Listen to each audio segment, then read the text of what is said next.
Palpogos World is a game where you can play as John Palworld, whose favorite pastimes include turning small animals into your unpaid workers and committing human rights violations.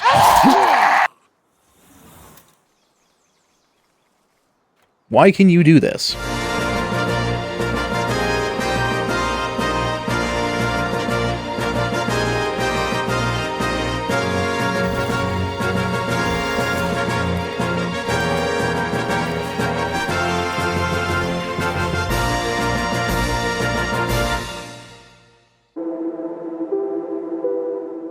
We start off as most humans do, that being naked, and surrounded by what I can only assume are our parents.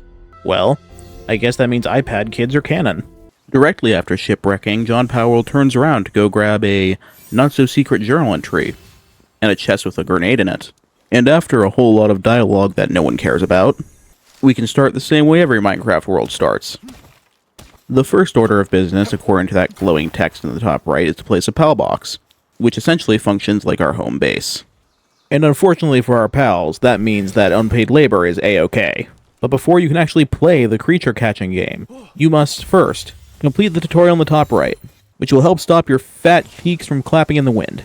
Because with enough worker exploitation, you can make yourself some clothing. Once you complete enough of the tutorial, including but not limited to making an energy shield out of sticks and rocks, I've learned not to question these things, and doing whatever this is, you get a quest to go find a small settlement. Oh, you thought you were alone on this big hunk of rock? Well, you were wrong, fucko. Because once you grow enough of a pair to travel more than 5 steps from your base, you finally realize you're anything but alone. And once you finally skedaddle far enough, you'll find yourself at a settlement full of people. But most importantly, we find... Sir, are you okay? Sorry about that. Had a power in my throat. You're new here, huh? Seems about right, considering you haven't set up a labor camp quite yet. Set up a what? No! Anyways, this kind old man lets us know about the Rain Syndicate, and tells us about the leader. I need you to go fight his daughter. And we need to go fight his daughter. I don't fucking... To do so, we need to... You're touching the weapons! Don't make me say it again! Clearly, this old man has some kind of mental disability. What he wants us to do is he wants us to turn our Fox Sparks into a flamethrower. But before doing so, we need to upgrade our base. The higher the level the base, the more unpaid workers you can have active at a time. The more unpaid workers you have active at a time, the more you can get done. But in order to make your base self-sustaining, you need a pal that has planting capabilities. I just so happen to find George Sheep Bush, who just so happens to have planting capabilities. Guess what the one thing he refused to do was? But moving along, I was finally able to make the harness that allows you to pick up Fox Sparks, because some arbitrary force was stopping me from doing it regularly. But after I went back to the village to let the chief know that I did in fact make a flamethrower out of my fox, I found out that pals are in fact capable of waterboarding each other. And some of them do it for fun. But now I can finally go fight the Rain Syndicate leader's daughter. But unfortunately for the game, I have the attention span of a fucking amoeba. I spent way too long upgrading my base and getting more pals before finally going to fight the man's daughter. I actually spent a little over half an hour just exploring and trying to catch new pals, which I think tells you just how good the world in this game is. This is the type of open world I wanted from Pokemon Scarlet and Violet, and hopefully Nintendo will take this as a sign to start improving their games. What do you mean they're suing them? You can also find these really cool towers across the map that you have to open in various ways, and each one gives you something different and useful, including schematics for better weaponry and armor. Moving past this, it becomes abundantly clear that Palworld is a survival crafting game first and a creature capture game second, because my god, the amount of stuff you need to do to make your base function is incredible. For starters, if you don't want your pals to starve, you need to have one pal with planting capabilities, one pal with harvesting capabilities, and one pal with watering capabilities. And then if you want them to actually move it to the food box, you need a pal with transporting. This would be easy if you could pick and choose what pals can and can't do, because sometimes they'll cancel a certain task they are currently doing to do a different task they also have suitability with. Why are you looking at me like that? After a whole half hour of getting sidetracked, we can finally head to the Rain Syndicate Tower to fight the leader's daughter. So, you finally made it to my tea party. Yes, that's why I'm here. I need you to go fight his daughter. My legally distinct lightning bear and I are serving electricity. Oh god, she has an Electrobuzz.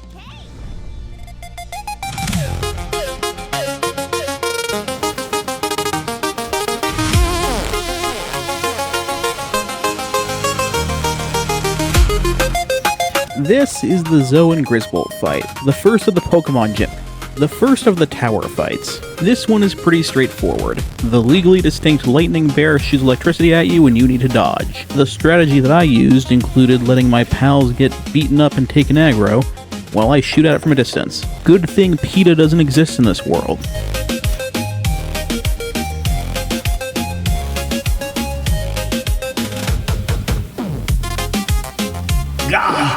My privilege.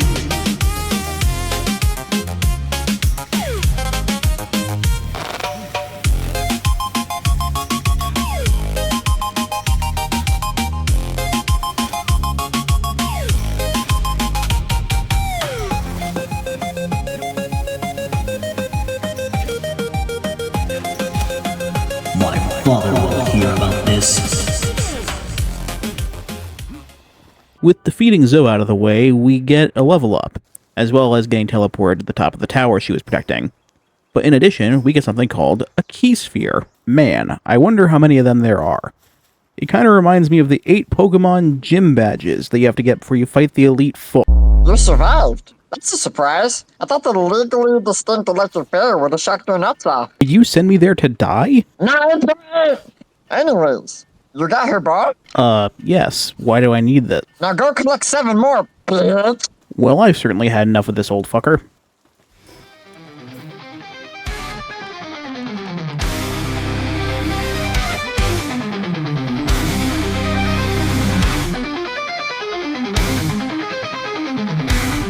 After reporting back to the old man, our next quest is to talk to Zoe. You know, the woman we just beat the shit out of.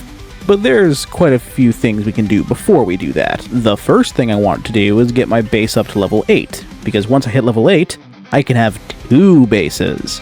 And 2 is always better than 1, especially when it comes to labor camp. My lawyer has just advised me to stop talking about labor camps. Something about offending too many people. Anyways, with expansion comes the need for better materials, including ingots. And my god, you need so many fucking ingots. A lot of these recipes require nails, which require ingots, but the recipe themselves also require ingots. And later on, they'll start needing wooden boards, which are wood and nails. And then with the wooden boards, you'll also have to use more ingots. And this is what makes it abundantly clear that having a good source of ore is required to play the game, because you need more ore than 1200 BCE. There is one thing helping me keep my sanity though. In case you haven't noticed, I have this little fox in my ranch. And what this does is dig up pal spheres, which is making it so I don't have to craft them every 5 minutes. And this is super helpful, because I can spend my time crafting stuff that I actually need to get done, and making an unnecessarily complex viewing area. I'm pretty sure I have ADD, but my next upgrade is a crossbow. An objectively better weapon than a bow in a zombie apocalypse, because it takes less skill. I always did think I was more of a Daryl than a Carol. Anyways, after enough resource production, I can finally make a better crossbow that I got from a schematic. 2400 workload. How bad could it be?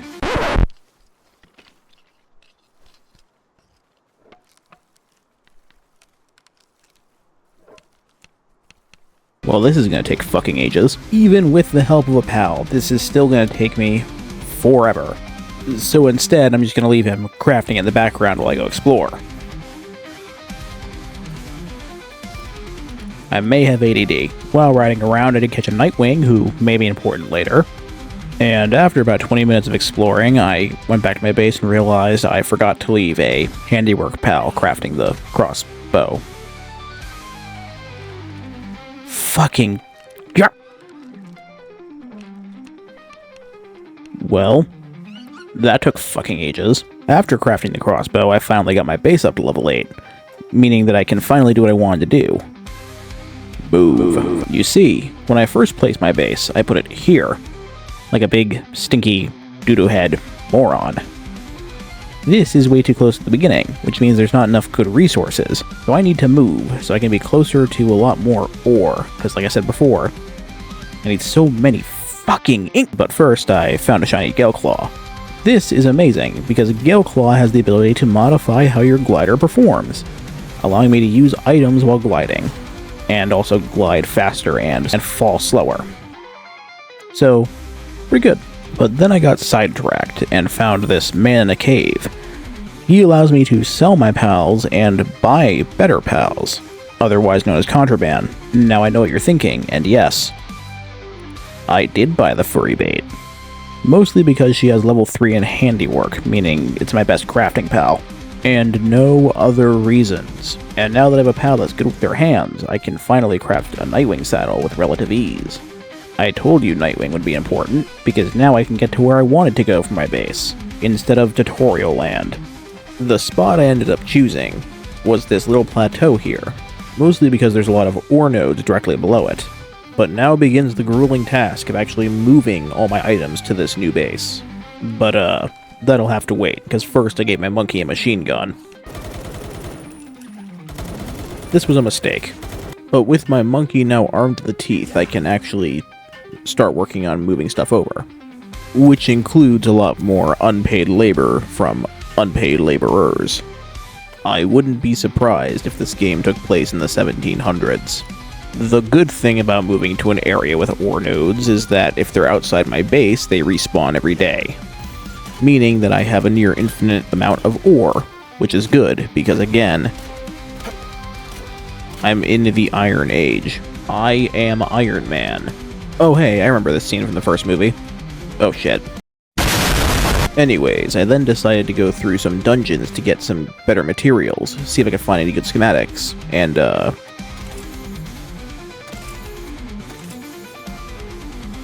there was nothing that good. If you're gonna go into dungeons, maybe you should go a little bit farther from spawn. Because this whole thing was about as useless as my doctor telling me not to eat too much dairy. I still do it. I then found out that using the meat cleaver just, bypasses human rights.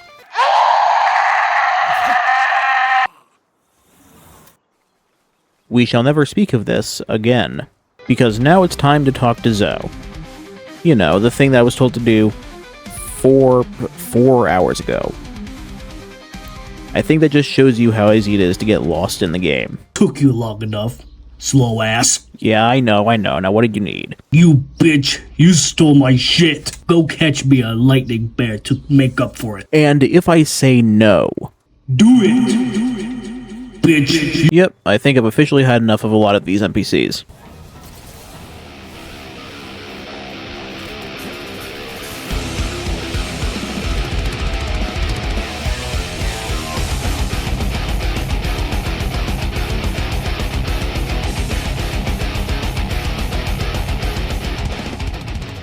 Now that I've finally talked to Zoe, I can finally start making my way towards the second tower by looking for clues. But first, I want to make a grappling gun, because this will be useful. Basically, it allows me to yeet myself towards objects. I'm also high enough level to have unlocked my Second Amendment rights. Unfortunately, I lack the budget to invoke them quite yet, so I ended up exploring a couple dungeons to find that sweet, sweet sulfur, which, I didn't find. Fuck. Well, guess I'm stuck with my shitty crossbow for a while. Meteor descent. Man, I probably shouldn't get too sidetracked with this. I am on a quest after all. Wait, what are you doing? Yeah, you fucking aliens! I think my attention span is that of a walnut. Getting back on track, I can finally make my way towards the good thing. I'm going back to my base. I'm starting to understand why I have 10 hours of footage for this one video. After about 20 minutes of moving my stuff over from my old base to my new base, I go down here to find another black market dealer. And he had some interesting pals this time. Now, I could just buy more furry bait to have better handiwork. But I saw a flying pal. I'm buying the flying pal. Okay, now I can actually start looking for the next syndicate tower, which starts with finding this map tower. Man, this view's kinda gay. On my way to search for clues, I found this little guy. His name is Meemog, and if you're not careful while trying to catch him, he will, yeah, he kinda just fucks off. And finally, after 7.5 hours of gameplay, I have reached the clue for the second tower. Not gonna lie, when he said he was a physician, I misread it as physicist. The Free Pal Alliance, you say? Oh god, PETA is here. PETA doesn't exist in this world. I think I need to, get the fuck out of here. I swear I didn't mean to be cruel to them. After investigating the area the physician wants us to go to, we figure out that they treated the pals that were ambushed by the Free Pal Alliance. And then he wants to send us to go break and enter into a lady's house. But is it really breaking and entering if her house is just a random-ass cave? Hold on, let me look this up really quick. Well, shit. Well, aside from this actually being illegal, by reading her diary, we're able to figure out that she did in fact push the Free Pal Alliance to be more forceful in their methods. On my way back to Hippocrates, I ran into this level 11 rampaging direhal, and promptly turned around because I figured I could take him. Oh god, oh god, oh god, oh god, oh god. Oh god, oh god, oh god, oh god, oh god. What the fuck? Oh god, oh god, oh god, oh god, oh god. Oh god, oh god, oh god. He fell off the mountain and killed himself. That has to be one of the most we take those kind of wins ever. Anyways, Hippocrates kind of just tells us where the PETA tower is. So, guess we're fighting that thing now. But first I'm going to make some fire arrows, because with names like Lily and Lyleen, I can only assume that this is going to be a grass-type battle. God, I hope PETA isn't too up my ass after this. So, you don't believe that pals deserve equal rights as humans? I mean, not really. Well then, explain to me why some of them look like this. You're kidding, right? This has to be Gooner bait, like, seriously. If it is Gooner bait, then it definitely worked on me. Well, I am thoroughly fucking uncomfortable.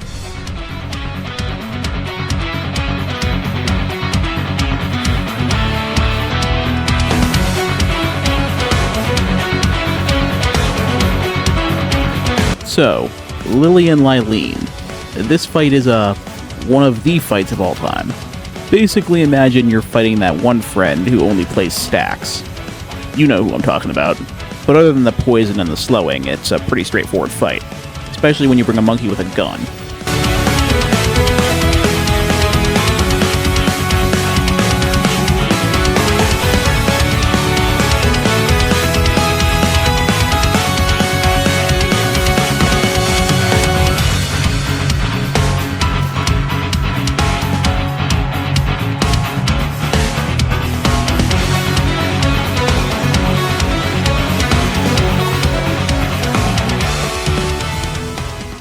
With Lily and Lyleen promptly put into the ground, we have gained our second key sphere.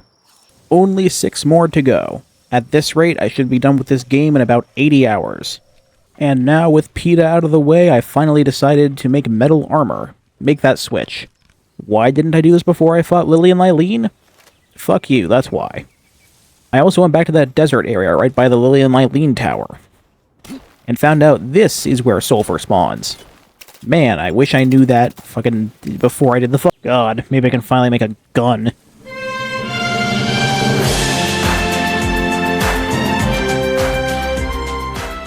Now that I've defeated the second tower, you know what that means. It's time to take a step back and get some upgrades.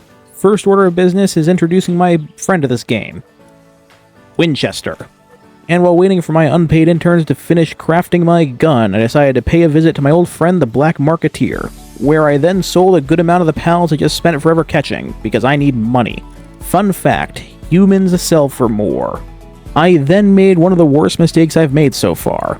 I wanted to buy Warsacked because I saw that he had level 3 in handiwork, but I got him confused with Elgrove when I was scrolling through stuff. So I bought Elgrove instead. Fuck my life. It's fine, it's fine. He's better at planting and harvesting anyways. So I guess I'll just use him for that, as a one-man show. And look at that, my other pals finished my gun and my ammo. I guess it's time to go test them out. Surely it can't be that good. This is my new best friend. Now all I need to do is have my Catras crafting ungodly amounts of coarse ammo in the background. Because this thing eats through bullets like I eat through an all-you-can-eat buffet. And while Catras is doing that, I finally decided to destroy my first base, because it's just in that bad of an area. I was then able to set up an ore mining site. Hopefully now I won't have to deal with running out of ore every 5 minutes. Spoiler alert. With my current level pals, this is not efficient in the fucking slightest. Oh yeah, and I also discovered an item from level 7 that would allow me to pick and choose what my pals can do so they stop changing tasks. This would have been great 20 fucking levels ago. Anyways, ammo production is slower than my metabolism, so let's go do a quest instead. I went through an entire dungeon, caught some people to sell, and then caught a random pal. As is every dungeon. I then unlocked this tower while trying to level up for my ultimate upgrade. That's right, all I have to do is go buy some more electric organs so I can make a saddle for my Hellzephyr. And catch Clifford the Big Red Llama for good luck. And ooh boy, this is worth it. Hellzephyr is a better flying mount than Nightwing by almost about 3 times. Sorry Nightwing, it's the Injustice timeline for you. I then used Hellzephyr to more easily reach the area where Dummud spawns. I want a Dummud because they are a ready source of high-quality pal oil, which I will need a lot of to make guns. And I promptly got my ass kicked. After returning home, I decided to finally hatch the egg I've had incubating for way too long, only to realize it's a Dummud. That entire near-death situation was for nothing. And before I go out of my way to find the 3rd tower, I want to make better armor. Which means I'm going to make the heat-resistant metal armor, because not only is it better, but it has better heat resistance. And it only has 3,200 workload.